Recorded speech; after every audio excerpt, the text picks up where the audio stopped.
point, or else to move to it as quickly as possible. That night I was intoxicated by what I hadn't ever felt before. The boy was a year ahead of me in school, but the next day, when I thought about what we'd done, I understood that he had no more experience than I, and probably even less knowledge. I would have tried whatever he knew enough about to ask for. Instead of a request, I got his inane whinny of a laugh. I was still trying to get used to my breasts. One seemed to be ahead of the other, which, for all I knew, made them comical.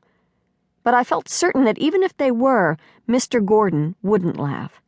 He had always paid reserved attention to me, had brought me presents, had once even called me from Singapore to wish me happy birthday.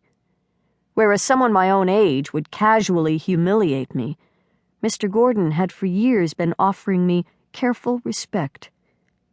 So I said, yes. When you go into a room with one other person and lock the door behind you, you are momentarily free of every principle by which people ordinarily speak and act with each other. How you're going to be, what you say and do, what you think and feel with that person is entirely up to the two of you. You may legislate as you wish. I learned that from spending a number of afternoons in a 7th-floor view-of-the-lake sublet in Marsden Towers. Because I was on the track team at school, my parents didn't question me about how I spent my afternoons. I actually had quite a bit of time available to spend with Robert in the apartment he'd rented for us. In those rooms, I felt free and strong, which was why I kept wanting to go back there for as long as I did. The world would have me feel that what Robert and I did was wrong, as if he'd committed a crime against me beyond even what is considered acceptably criminal. I refused to feel that wrongness. Robert harmed me no more than I harmed him. I realize now that my mother worked at being friends with Suzanne Gordon. I realize now my mother had a very restrained crush on Robert, a little like the one she had on Jack Kennedy. Robert was accustomed to being flattered by others. To my mother, he made himself entertaining, as he probably did to anyone who courted him. My mother and Robert had grown up together in Shaker Heights.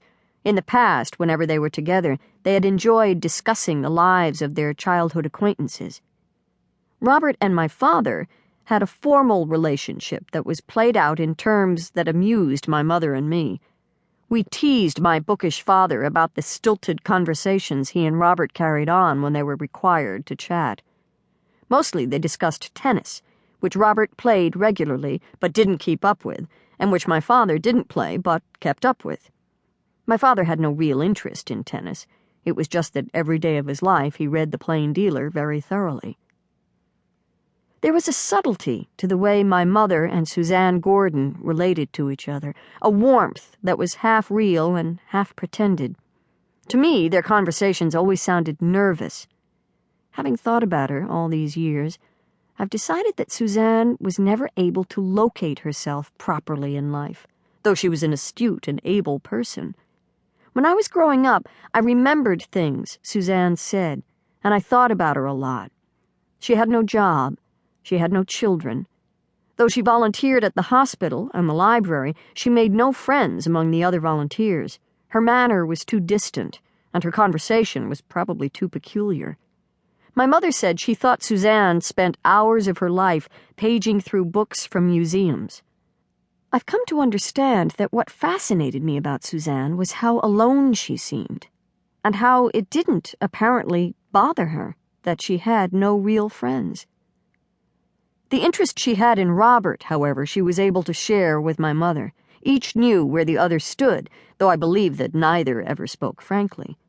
As a young child, I'd studied the way my mother and Suzanne talked. They sat with their backs straight in their chairs, their ankles crossed, and their hands in their laps, their faces pleasant.